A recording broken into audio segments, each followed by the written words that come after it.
A paz do Senhor a todos. Estamos dando início a mais um episódio do programa História e Geografia Bíblica. O nosso tema geral é sobre o apóstolo Paulo, as cartas de Paulo, as viagens de Paulo. E eu estou aqui mais uma vez com o professor Vinícius, Pai Senhor, Pai do Senhor, os irmãos. o pastor Antônio Carlos Oliveira, Pai Senhor, os irmãos.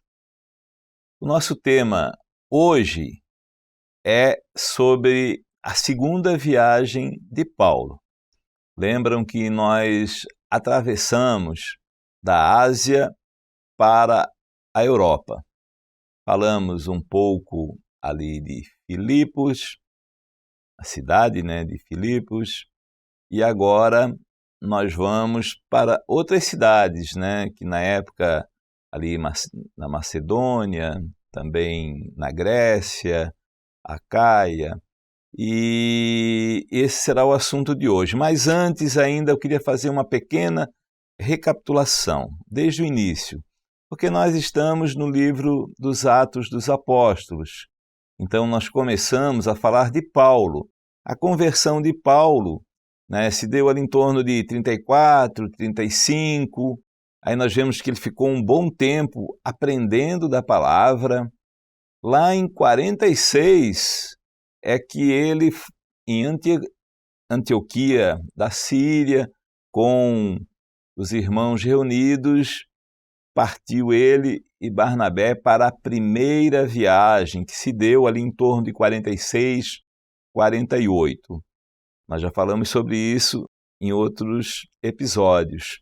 Depois falamos sobre o Concílio de Jerusalém, que se deu em torno do ano 50 depois de Cristo, e agora nós estamos na segunda viagem, que se deu e tem ali em torno de 52 a 54, aproximadamente, depois de Cristo. Só para nós nos localizarmos historicamente. Então agora nós vamos dar início à continuidade da segunda viagem de Paulo, agora na parte da Europa. E eu vou passar ao professor Vinícius para fazer uma introdução. Amém.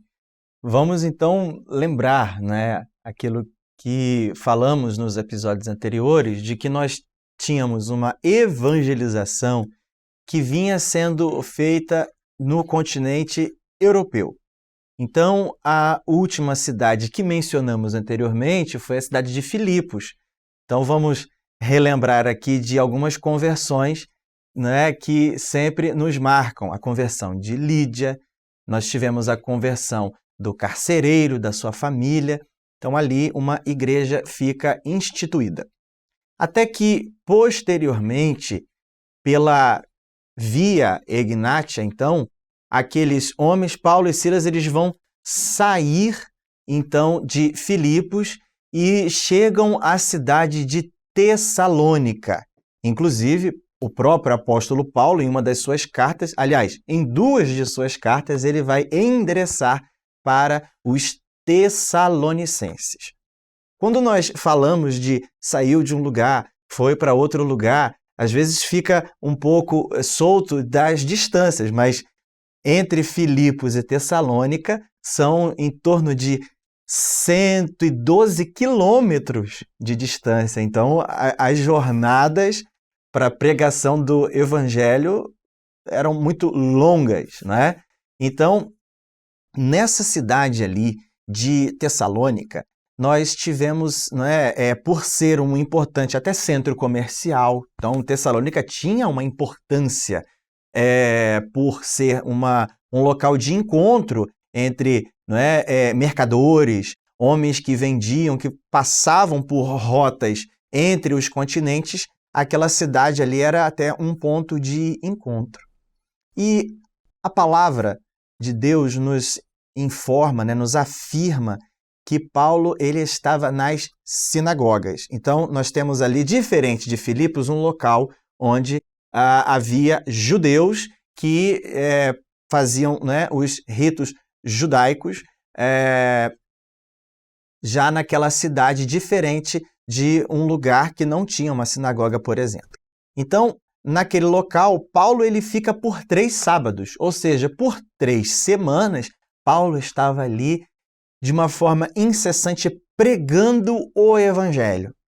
E algo que nos marca muito é que, de fato, alguns judeus se convertem, entendem que Jesus Cristo é o Filho de Deus, aceitam o projeto, mas também gentios, não é? Então continua essa missão evangelística para homens que não eram pertencentes, não é, aos judeus. E também algumas mulheres, né, algumas pessoas importantes, né, de posição elevada na sociedade. Então nós vemos que o evangelho de fato é para todo o que crê, e Deus é esse que não faz acepção de pessoas. Agora, há um texto bíblico, nós vamos até situar, né, geograficamente, mas biblicamente também, em Atos 17, tem o assunto da pregação de Paulo, expondo e demonstrando que convinha que o Cristo padecesse e ressuscitasse dos mortos. E este Jesus que vos anuncio, dizia ele, é o Cristo, o que também nos faz perceber a essência da mensagem de Paulo. Ele falava de Jesus, padeceu, ressuscitou, ou seja, a mensagem do Evangelho é morte e ressurreição. É a mesma mensagem trazida hoje. O Senhor Jesus morreu, mas ao 3º dia ressuscitou, e ele nos deu esta grande vitória sobre a morte. Olha como é extraordinário, porque a mensagem do Evangelho é uma mensagem eterna. Naquele local, certamente Paulo também viveu muitas oposições, não é? Então, alguns judeus já enciumados, né, se levantaram contra a pregação de Paulo e até contrataram homens. Esses grupos eram conhecidos como vadios, que eram homens contratados, eram pagos exatamente para fazer barulhos, né? Fazer ali protestos, né? De forma que incitassem o povo contra a mensagem que estava sendo pregada. Mas glória a Deus que a mensagem do Senhor ficou em corações naquele local, tanto que uma igreja fica estabelecida naquela região. Não é isso, pastor Antônio Carlos? Exatamente. Então, nós estamos em Tessalônica. Eu vou retroceder um pouquinho, apoiando aqui as palavras que o professor Vinícius já proferiu, e saindo de Filipos, foi comentado aqui até pelo professor Vinícius, que a questão das estradas, das vias por onde se passavam. Às vezes se observa um percurso mais longo, mas é porque tinha caminhos, se evitava certas elevações, morros, montanhas. Então tinham caminhos que se trilhavam para chegar às cidades. Para chegar a Tessalônica, eles tiveram que passar por 2 cidades, Anfílopes, Polis, cidade, ao redor da cidade. Era o nome que foi dado, deve ter tido um motivo para isso. E de lá passaram também por Apolônia, uma menção a uma cidade consagrada ao deus Apolo, deus da guerra, deus grego da guerra. Não tem nada a ver com o servo Apolo que recebeu esse nome, que vai ser comentado mais adiante. E dali chegaram em Tessalônica, onde nós estamos, na nossa descrição. Tessalônica foi uma cidade construída por Cassandro, vou explicar quem é Cassandro, em homenagem à sua esposa, que chamava-se exatamente Tessalônica, irmã de Alexandre o Grande. Depois da morte, eu vou fazer uma referência, porque estamos aqui concentrados na história, como também na geografia. E é muito interessante fazer essa menção. Alexandre o Grande ele conquistou o mundo inteiro numa velocidade muito grande e ainda muito jovem. Ele tinha 33 anos quando morreu. E ele tinha 4 generais. E o seu enorme reino, um reino mundial, não foi transferido aos seus descendentes, mas foi transferido ou ocupado pelos seus 4 generais. Os seus 4 generais dividiram o reino em 4 partes. Então agora eu vou fazer a menção. Quando se fala das profecias de Daniel, dá muita ênfase ao rei do norte e o rei do sul, que são Seleuco, na região, vamos dizer assim, Síria e Babilônia. Ptolomeu ficou com a parte sul, que é toda a região do Egito. Na parte da Ásia, ficou Lisímaco, esse terceiro general. E o 4º general que ficou com a área da Macedônia foi exatamente Cassandro. Então ele estava exatamente naquela região e em homenagem à sua mulher, colocou o nome dessa cidade de Tessalônica. Era a maior cidade da Macedônia, a mais importante cidade da Macedônia nessa ocasião. Fizemos esta menção, chegamos aqui em Tessalônica, o pastor Vinícius descreveu que Paulo pregou a palavra, um grande número de pessoas, dentre judeus e gentios, se converteram, dentre os gregos se converteram ao Senhor e tiveram que fugir de lá devido à perseguição que foi armada, foi comentada aqui também. E os irmãos de lá, devido à grande perseguição que se desenvolveu, a grande revolta contra eles por inveja dos judeus, porque os judeus queriam marcar sua posição como detentores da palavra, disseram que aquilo era uma doutrina estranha e os irmãos conduziram os apóstolos, lembrando que estavam ali Paulo e Silas. Muitas vezes se comenta só Paulo e Silas até na palavra, mas Timóteo estava junto também. E é aquele servo que foi encontrado lá em Listra e acompanhou os dois na viagem. Chegando em Bereia, ali também tem uma história, não é? Porque eles de bom grado, diz a palavra até que eles foram muito mais nobres do que aqueles de Tessalônica. Vou pedir aqui, perguntar aqui ao Vinícius, qual é a distância de Tessalônica a Bereia? Sim, pastor Daniel, são 56 quilômetros. Então já vieram andando de Filipos a Tessalônica 112 quilômetros. E mais Tessalônica até Bereia, mais 56 quilômetros, então foi de território percorrido. A distância era relativamente pequena. É possível que um dia e meio, dependendo da cavalgadura, né? Dependendo da forma de transporte, se chegasse. Então era realmente, naqueles tempos, a forma como se caminhava era realmente muito perto.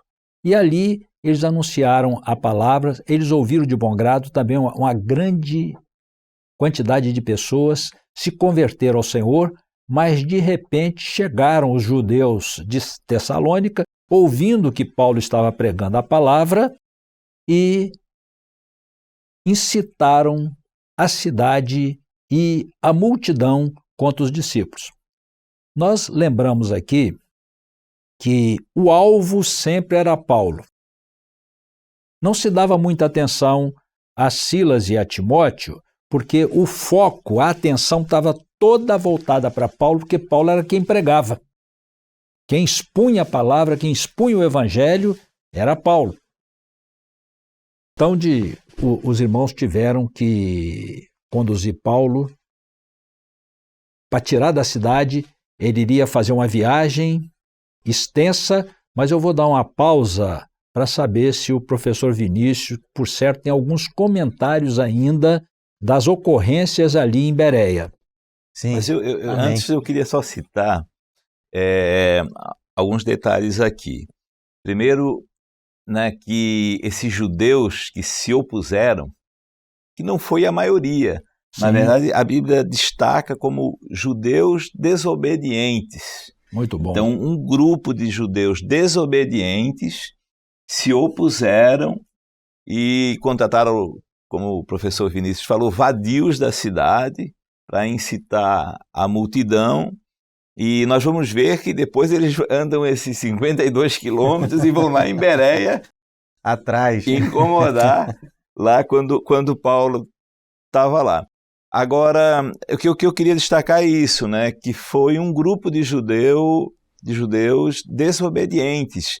E ainda destacar outra coisa, né? Aquilo que o professor Vinícius também já falou. Eles voltaram a pregar nas sinagogas, alguns judeus se converteram, mas grande multidão de gregos se converteram, e mulheres, e em Bereia fala justamente, né? Grande multidão de mulheres de alta posição, Exato. né? E uma multidão de varões. É muito interessante isso, né? Porque Muito. usavam as sinagogas, mas as cidades, e era citado, né? Os judeus desobedientes diz assim, que aquele que chegou a notícia aqui, que ele estava incomodando em outros lugares, estão aqui, Exatamente. né? Então, quer dizer, a notícia já estava se espalhando e chegou lá. Exatamente. Professor Vinícius.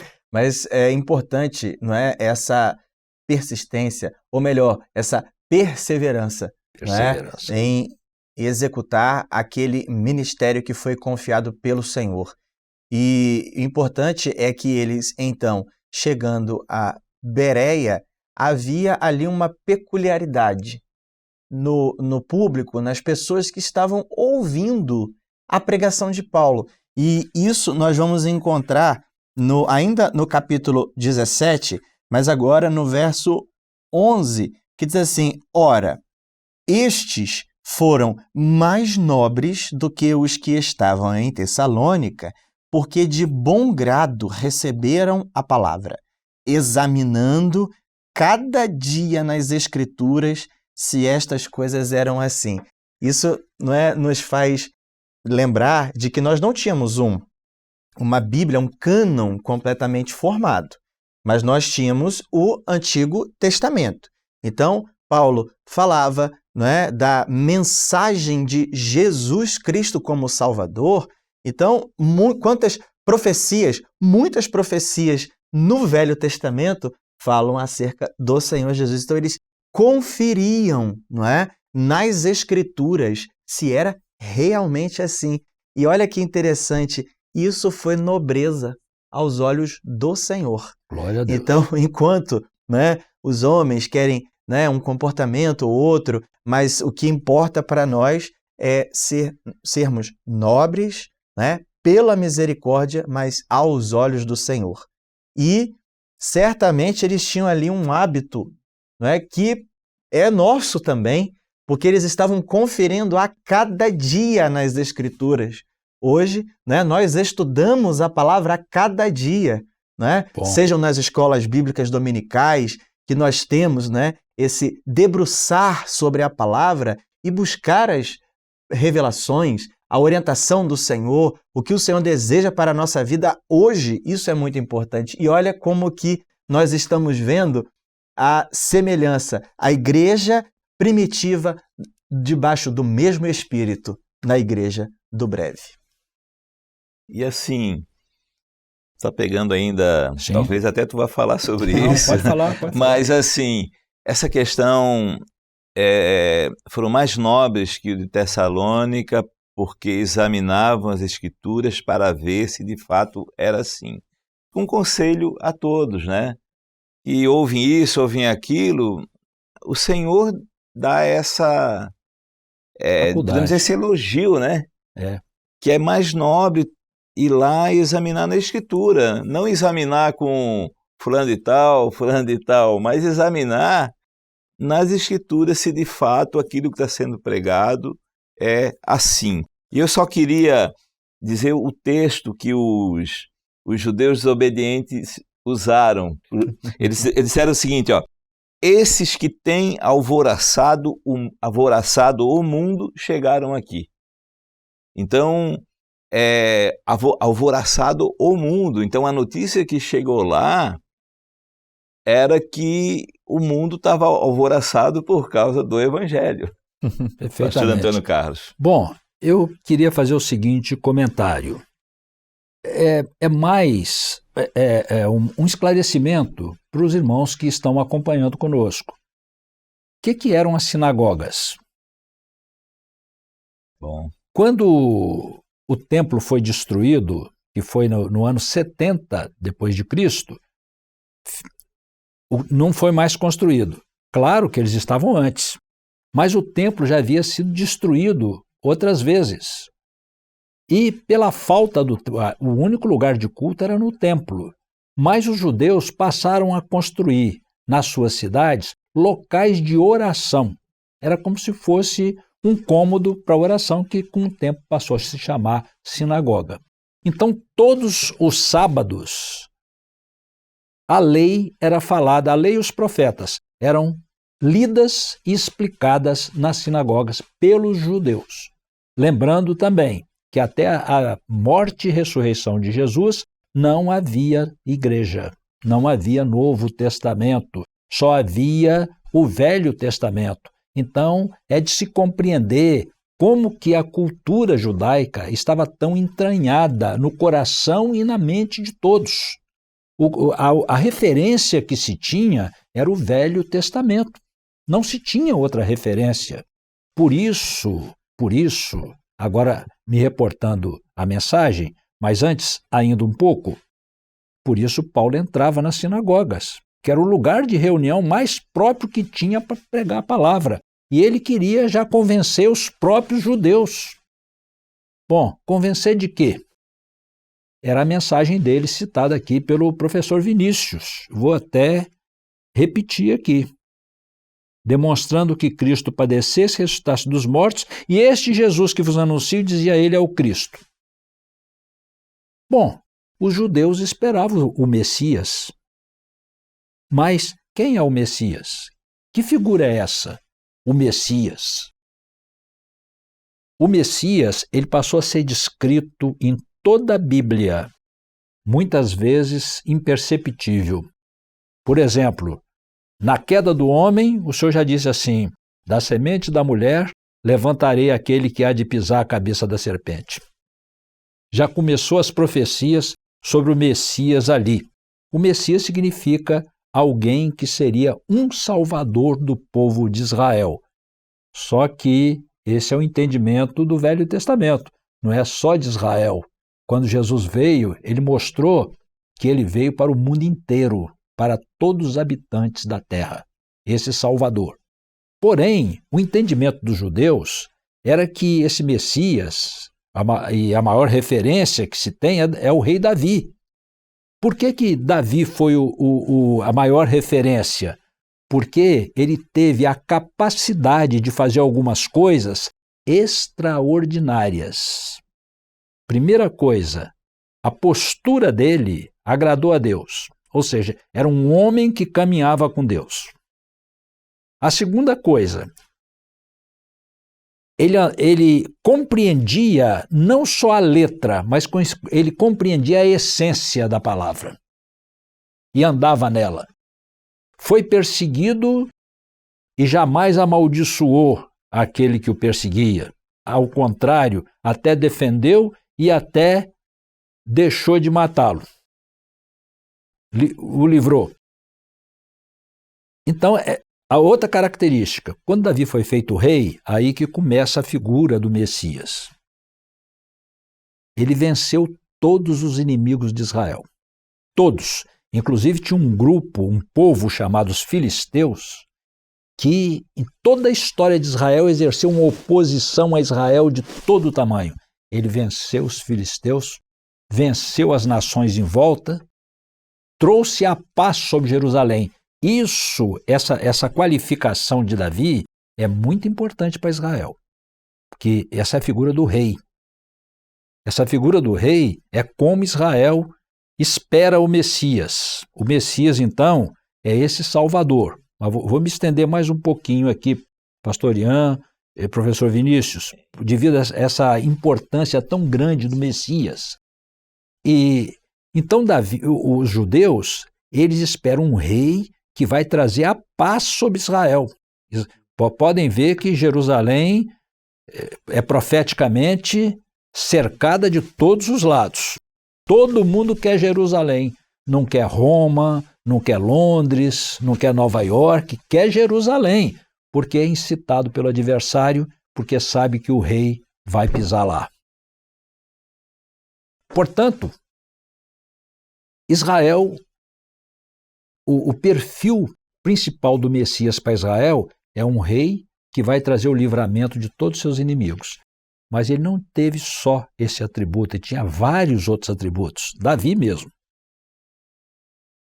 Ele colocou todo Israel na presença do Senhor. Ele ensinou uma forma de obra que agrada a Deus, uma forma de postura que agrada a Deus, chamada a obra de Davi. É a obra que Deus ama. Conquistou Jerusalém, instituiu o culto que estava perdido. Ele reconstituiu o culto. Aliás, até uma menção aqui, o louvor foi instituído por Davi, que ele era músico, instrumentista, tocava harpa, compositor, profeta. Portanto, a figura do Messias é alguém que vem para trazer a paz de Israel, vai remir Israel de seus inimigos e remir a sua alma também para a eternidade. Por isso que quando Davi quis construir uma casa a Deus, é a figura do Messias que estou falando aqui. Quando ele quis construir, o profeta veio com a palavra dizendo assim: o Senhor mandou te dizer qual é a casa que você vai construir para mim.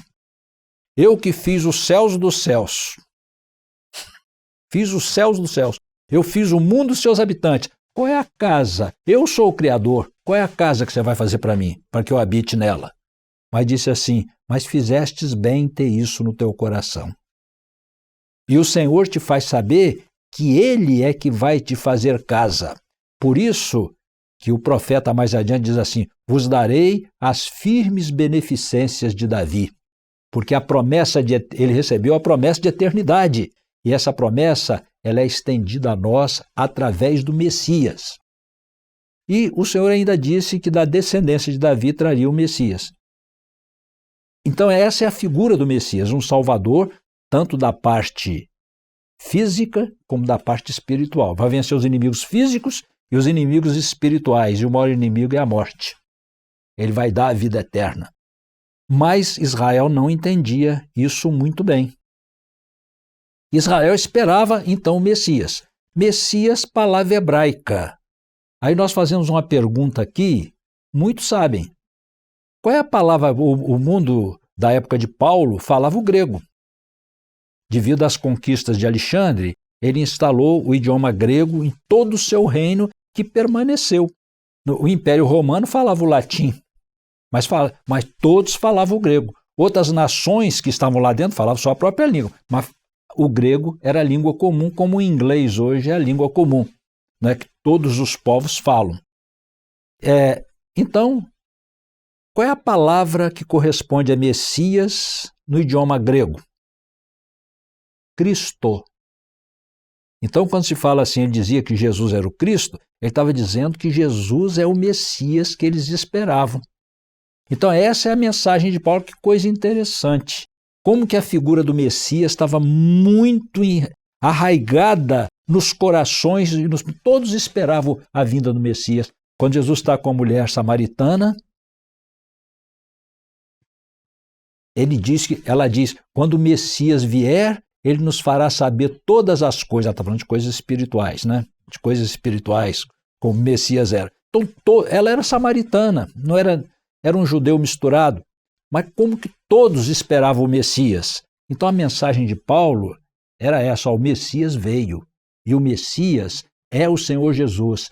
Ele morreu e ressuscitou. Ele é o Filho de Deus, que deu a sua vida para remir não somente Israel, mas todos os habitantes da terra. Queria fazer essa menção, professor Vinícius, pastor Ian, para ficar assim bem esclarecido para os irmãos por que Paulo, a mensagem dele era essa. O né? centro da mensagem dele. Centro da mensagem dele era essa. Glória a Deus. Amém. Nós estamos em Bereia, né? O nosso tempo caminhou.